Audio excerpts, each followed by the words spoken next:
इयत्ता 5वी. मागच्या तासाला आपण मल्टिप्लिकेशन पाहिलं. टेबल पाठ पाहिजे तुम्हाला सांगितलं होतं का 2 ते 9 पर्यंत कमीत कमी टेबल पाठ पाहिजे तर मल्टिप्लाय सोपा जातो. आता इथं डिव्हिजन पुढचा भाग आहे. डिव्हिजनमध्ये तुम्हाला मोठ्या संख्येने भाग द्यायचा आहे. 43, 34 अशा संख्येने जर भाग द्यायचा असेल तर एवढा टेबल तर कोणाचा पाठ नसतो.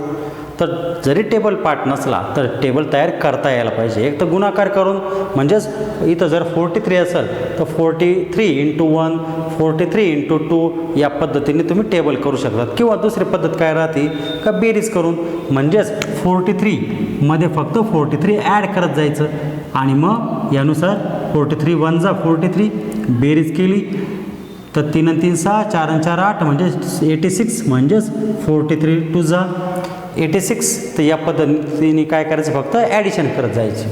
म्हणजे 43 1 43, 43 2 86, परत मी 43 ॲड केले तर काय होतील बरं 129, मग 43 परत 43 ॲड केले मी तर काय होईल बरं 9 3 12, चला 1 4 5 6 7 172. तरी जिथं आवश्यक असेल त्यानुसार आपण काय करायचं, भाग देत जायचं. मी अजून एकदा ॲडिशन करून मग पुढं भाग द्यायला सुरुवात करतो. आवश्यकतेनुसार पुढं जायचं. 3 आणि 2 5, 7 आणि 4 11, 1 आणि 1 2. आणि अजून एक स्टेप मी पुढं करून घेतो. 5 आणि 3 8, 4 आणि 1 5 आणि 2 अशी 2. तर या पद्धतीने मी 6पर्यंतच फक्त पाडलेलं आवश्यक असेल तर मी पुढं पण देईल. आता आपण पाहू इथपर्यंत आपल्याला गरज आहे का, त्याच्या पुढं पण गरज आहे का पाहू आपण. आणि भागाकार पद्धत आपली नेहमीच्या पद्धतीने 2304 भागिले 43. आता भागाकार करताना आता इथं आपण 2 अंकी संख्येने भाग देतोय. तर 2 अंकी संख्येने भाग देताना कधी पण इथं 2 अंकी संख्येचाच पहिल्यांदा विचार करायचा. कारण 2 अंकी संख्येने 1 अंकी संख्येला भाग कधीच जाऊ शकत नाही. फक्त शून्याने भाग जाईल, बाकी इतर संख्येने तर भाग जाऊ शकत नाही, लक्षात ठेवा. म्हणून डायरेक्ट 2 अंकीचा विचार करायचा. आणि जेव्हा 2 अंकीला पण भाग जात नाही तेव्हा 3 अंकी डायरेक्ट विचार करायचा, लक्षात ठेवा. शून्याने भाग देत बसायचं नाही. काही वेळेस काय करतात 43 0 0 असा भाग देतात काही वेळेस सुरुवातीला, पण आवश्यकता नाही आहे. जर 2 संख्यांना भाग जात नाही आहे, 2 अंकी संख्येला भाग जात नाही आहे 2 अंकी संख्येने, तर डायरेक्ट पुढं काय करायचं 3 अंकी संख्येचा विचार करायचा आणि या 3 अंकी संख्येनुसार मग भाग द्यायला सुरुवात करायची. जसं इथं पहा 43 आहे, इथं 230 आहे. पहिल्या 3 संख्या कारण इथं 23ला भाग जात नाही. ठीक आहे, मग आता 3 अंकी संख्या काय आहे 230. मग 230 पुढं टेबलमध्ये आहे का चेक करायचा आणि ती संख्या किंवा त्याच्या आधीपर्यंतचे जो टेबल असेल तसं भाग द्यायचा. जसं इथं काय होईल पहा, आपण जर विचार केला तर 215 ही संख्या इथं येते, म्हणजेच 43 5 215. जर विचार केला 258 पुढच्याकडे जायचंच नाही आपल्याला, हे 230 आहे त्याच्या आत संख्या यायला पाहिजे असाच विचार करून, किंवा 230पर्यंत असेल तर तिथपर्यंतच. पण इथं काय होतं 5 म्हणजे 43 5 किती होतात 215. इथं वजाबाकी राहते. वजाबाकी आपल्या नेहमीच्या पद्धतीने 10तून 5 गेला 5, हातचाला 1, 3तून 2 गेला 1 आणि 2तून 2 गेला 0. किती उरले 15. आणि कंपल्सरी पुढचा अंक आपण खाली घेत राहतो. कोणत्याही भागाकार पद्धतीमध्ये पुढचा अंक खाली घ्यायचाच असतो असेल तर, आणि भाग द्यायचाच राहतो.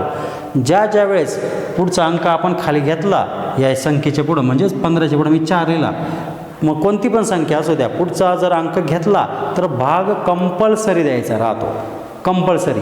मग जर भाग गेला नाही तर शून्याने भाग द्यायचा राहतो, पण भाग द्यायचाच राहतो. वरतून अंक आपण खाली घेतला तर लक्षात ठेवा कंपल्सरी भाग द्यायचा असतो. नाही गेला तर शून्याने द्यायचा, पण भाग द्यायचाच, नीट लक्षात ठेवायचं. आता इथं 43 आहे, इथं 154 आहे. आता 154 43 1 43, 43 2 86, 43 त्रिक 129. पण जर पुढं पाहिलं तर 43 चौक 172 होता. ते 172 म्हणजे या संख्येच्या पुढची संख्या आहे, तर ही नाही चालणार. त्याच्या मागं काय 129 म्हणजे 43 त्रिक. मग तेच आपल्याला लिहावं लागेल 43 त्रिक किती 129. आणि मग पुढं वजाबाकी आपली नेहमीच्याच पद्धतीने 14तून 9 गेले 5, हातचाला 1, 5तून 3 गेले 2 आणि 1तून 1 गेला 0. आता किती उरले 25. ही संख्या जर ज्याने भाग द्यायचा आहे तिच्यापेक्षा कमी आली, म्हणजे बाकी या भाजकापेक्षा म्हणजेच डिवायझरपेक्षा जर कमी असेल तर पुढं भाग द्यायचा नाही, कारण वरतून अंक पण नाही घ्यायला. वरतून जर अंक असता तर आपण भाग दिला असता, पण आता अंक नाही आहे म्हणून भाग द्यायचा नाही. तर या पद्धतीने भागाकार क्रिया संपली. मग याच पद्धतीने तुम्हाला भागाकार क्रिया करायची. आता भागाकारामधलं एखादं लेखी उदाहरण पाहू आपण. पण लक्षात ठेवा, भागाकार केव्हा करतात, जेव्हा अनेकांवरून एकाची किंमत काढायची राहते तेव्हा भागाकार करतात. अनेकांवरून एकाची किंमत काढायची तर तेव्हा काय भागाकार. समजा 100 पेन आहे 500 रुपयाला, तर एका पेनाची किंमत किती, तर 500ला 100ने भाग देतात म्हणजे 5 रुपयाला एक पेन. मग अनेकांवरून एकाची किंमत काढायची असेल तेव्हा काय करतात, भागाकार. आणि एकावरून अनेकाची किंमत काढताना गुणाकार करतात. आता हे उदाहरण जे लेखी आहे थोडं वेगळं आहे. इथं असं म्हटलेलं आहे 56ला कशाने गुणलं तर गुणाकार 88 येईल. On which number on being multiply by 56 then it gives a product of 9688. 56ला कशाने गुणलं का गुणाकार इथं जो दिलेला आहे 9688 हा येईल असं विचारलेलं आहे. तर भागाकारामध्ये तुम्हाला अजून एक गोष्ट माहीत असेल. समजा मी इथं 15 आहे, 15ला 3ने भाग दिला तर 3 5 15 या पद्धतीने राहतो, बाकी आली 0. तर ह्या दोघांचा गुणाकार म्हणजेच ही संख्या असते. म्हणजेच हा याला म्हणतात डिवायझर, याला म्हणतात क्वॉशंट आणि हा राहतो डिव्हिडंड. म्हणजे दोघांचा गुणाकार क्वॉशंट आणि डिवायझर ह्या दोघांचा गुणाकार म्हणजे डिव्हिडंड असतो.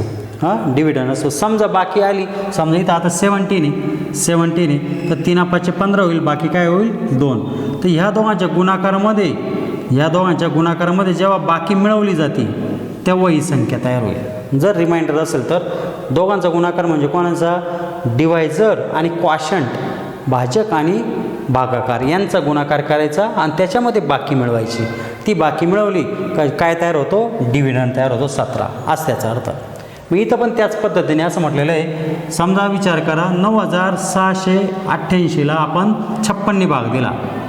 9688ला कितीने 56ने भाग दिला. तर या ठिकाणी गुणाकार म्हटलेलं आहे, गुणाकार एवढा यायला पाहिजे म्हणजे या ठिकाणी बाकी 0 असं त्याचा अर्थ होतो.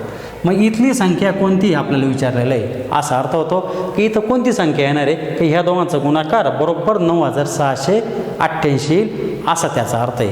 म्हणजे इथं भागाकारच क्रिया आहे आणि आपल्याला याच पद्धतीने भाग द्यायचा आहे. मग आपण भाग देऊ.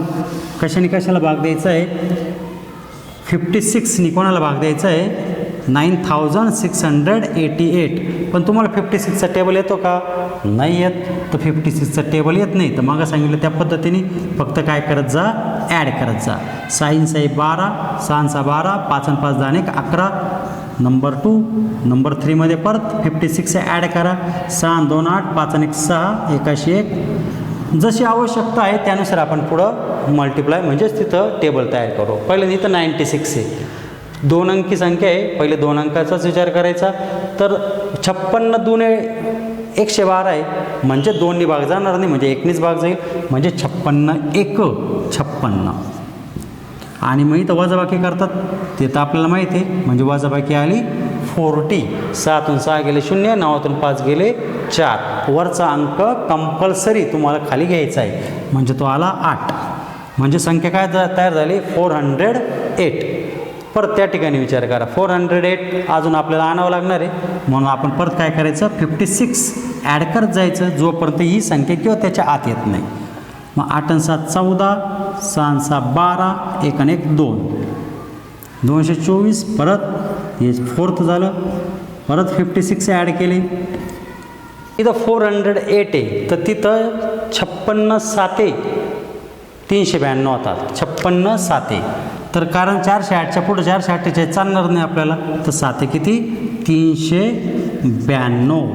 वजाबाकी केली 8तून 2 गेले 6, 10तून 9 गेला 1, हातचाला 1, 4तून 4 गेले 0. इथं जसं पुढचा अंक आपण खाली घेतला पुढचा अंक कंपल्सरी खाली घेणं गरजेचं. काय वेळेस एखादा अंक राहून जातो विद्यार्थ्यांकडून म्हणून भागाकार चुकतो. आणि परत 168 आहे तर 56 त्रिक 168 होतात आणि 168मधून 168 गेले 0. म्हणजेच याचा अर्थ असं विचारलं तर 56ला कशाने गुणलं तर गुणाकार 9688. तर याचा अर्थ असा आहे 56ला 173ने गुणलं तर गुणाकार काय येईल 9688 हा त्याचा अर्थ मग या पद्धतीने भागाकार. मग लक्षात ठेवा, एकावरून अनेकाची किंमत काढताना गुणाकार आणि अनेकांवरून एकाची किंमत काढताना भागाकार करतात. मग त्यानुसार लेखी उदाहरणं जेव्हा असतील तेव्हा ते नीट वाचायचे, त्याचा अर्थ समजून घ्यायचा आणि भागाकार क्रिया करायचं. किंवा ज्या ठिकाणी गुणाकार तिथं गुणाकार. मिक्स उदाहरणामध्ये पण तसंच प्रॉब्लेम राहतो. मग मिक्स उदाहरणसुद्धा पहिल्यांदा नीट समजून घ्यायचं. आता एक लेखी उदाहरण पाहू. या उदाहरणात पहा काय, या उदाहरणाचा असा अर्थ आहे, या उदाहरणात असं म्हटलेलं आहे का 260 रुपये पिकनिकसाठी जमा केले 50 विद्यार्थ्यांनी. तर विचार करा, 260 रुपये आणि 50 विद्यार्थी, तर किती रुपये जमा होतील हा पहिला प्रश्न. आणि असं म्हटलेलं आहे त्याच्यातले 11,450 म्हणजे 11,450 रुपये खर्च झाले, तर किती रुपये शिल्लक राहिले असं इथं विचारलेलं आहे. तर पहिल्यांदी 260ला 50 गुणावं लागेल, कारण ही पिकनिकची फी आहे आणि 50 स्टुडंट आहेत. 2दा 0 आहे ते मी तसेच ठेवतो आणि फक्त 5ने मल्टिप्लाय करतो. 5 30, हातच्याले 3, 5 दुने 10 आणि 3 13, म्हणजेच 13,000 रुपीज काय झाले, जमा झाले होते. इथं शून्य लक्षात ठेवा, शून्य एकक स्थानी असेल दोन्ही ठिकाणी, तर तसेच ठेवलं तरी चालेल आणि मग आपला नेहमीचा गुणाकार करतात. किंवा असं पण विचार करा, 1 शून्य तसंच ठेवायचं आणि फक्त 5ने गुणायचं. 5 0 0, 5 30, हातच्याले 3, 5 दुने 10 आणि 3 13, म्हणजे एवढे रुपये काय झाले, कलेक्ट झाले. म्हणजे टोटल 13,000 रुपीज कलेक्टेड. बरं, खर्च किती आहे? खर्च असा आहे, स्पेंड 11,450 रुपीज, 11,450 रुपये खर्च झालेले. मग विचारलेलं आहे व्हॉट अमाऊंट लेफ्ट ओव्हर, म्हणजेच देअरफॉर आपण असं म्हणावं लागलं. मग याचा अर्थ काय होतो, यांची वजाबाकी 13,000 जमा आहे, 11,450 खर्च झाले, म्हणजेच वजाबाकी करून मग उत्तर येईल. म्हणजे 13,000 मधून किती मायनस, 11,450 मायनस. आणि वजाबाकीमध्ये आपली नेहमीच्या पद्धतीने 0तून 0 गेला 0, 10तून 5 गेले 5, हातचाला 1, 10तून परत 5 गेले 5, हातचाला 1, 3तून 2 गेला 1 आणि 1तून 1 गेला 0, म्हणजे 1,550 रुपये शिल्लक राहिले. मग असं आपण लिहू शकतो, देअरफॉर 1,550 रुपीज लेफ्ट. तर अशा पद्धतीने मिक्स उदाहरण, मग या टाईपचे उदाहरणं तुम्ही सॉल्व करा पुढच्या तासाला, पुढच्या चॅप्टर.